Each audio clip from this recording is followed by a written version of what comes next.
Kwa hiyo baada ya kusajili madarasa, baada pia kusajili walimu waliopo katika shule, sasa kinachofuata tutasajili wanafunzi. Wanafunzi wetu tutasajili katika shule yetu. Kwa sehemu ya kwanza ndio sehemu imeandikwa students. Kuna bwana sehemu imeandikwa students kama hivi. Hapa kuna vitufe vitatu. Kuna registration, kuna management na kuna attendance. Kwa hiyo utaingia sehemu imeandikwa registration. Haya, tutaanza. Wewe unasajili darasa wanafunzi darasa gani? Unakwenda kumbuka kule mwanzo kwenye madarasa ulisajili madarasa yote 7. Kwa hiyo utachagua je, unasajili wanafunzi kwenye darasa gani? Kwa hiyo utachagua wewe mwenyewe unasajili katika darasa gani. Leo tuanzie darasa la kwanza. Utabonyeza darasa la kwanza. Huko chini fomu itafunguka kama ilivyo unavyoiona hapo. Hii fomu ya madarasa imegawanyika katika option engo mbili. Engo ya kwanza utasajili mwanafunzi mmoja mmoja, jina lake la kwanza, jina la kati, jina la mwisho, mahali alipo, kama na passport, kama na picha, jinsia, mkondo aliopo, tarehe ya kuzaliwa, mwaka wa masomo na namba ya simu ya mzazi, then utabonyeza register. Sasa hii watu wengi tukaona kwamba italetea changamoto kwamba kama wanafunzi 50, 100 wote waingize kwa mfumo huu utakuletea changamoto. Tukika option ya pili.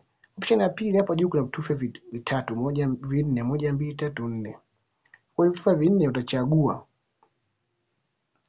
Hapa juu kuna template. Kwa download template ambapo utaingiza majina yako kwenye Excel kule. Tuje tutapakia hapo majina yote yataingia kwenye mfumo automatic.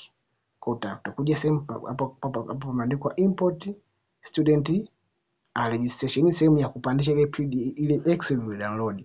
Tuje sehemu kitufe cha picha rangi nyekundu hii. Kwa utabonyeza hapa. Ndio sehemu itakuletea hapa juu option kwamba unataka hii template unataka download ni darasa gani. Kwa utachagua darasa ambalo unataka kupandisha hayo matokeo. Hayo majina ya darasa husika. Kwa utasema si darasa la kwanza. Darasa la kwanza ulionao una wasichana wangapi na wavulana wangapi? Hii sehemu ya wasichana, labda tunao wasichana labda tunao 30. Wavulana tunao 28. Tuweke tu 25. Mwaka gani huu unataka kusajili wanafunzi? Sababu mfumo kila mwaka unapokwenda na wale wanafunzi wanahamishwa. Kama wanafunzi wa darasa la kwanza watahamishwa darasa la pili mwaka unaofuata. Kama kuna wanafunzi anarudia, kuna sehemu utaweza kumrudisha mwanafunzi au kumhamisha mwanafunzi. Mwaka gani? Mwaka 2025. Baada ya kukamilisha hii jedwali, hapa chini kuna download. Kwa uta download template sasa. Tukamwambia subiri, tayari mfumo wetu uko very fast. Template yako tayari imeshakuwa downloaded. Kwa hiyo kwenda kule ukaikuta template yako. Kwa hiyo tutakwenda tuone template yetu ipo wapi iliyo downloadiwa. Tuta close hapa. Tutakwenda kwenye simu yetu sasa. Tuone je, hiyo file ishakuwa downloaded. Itakuja huku. Tutakwenda sehemu ya download.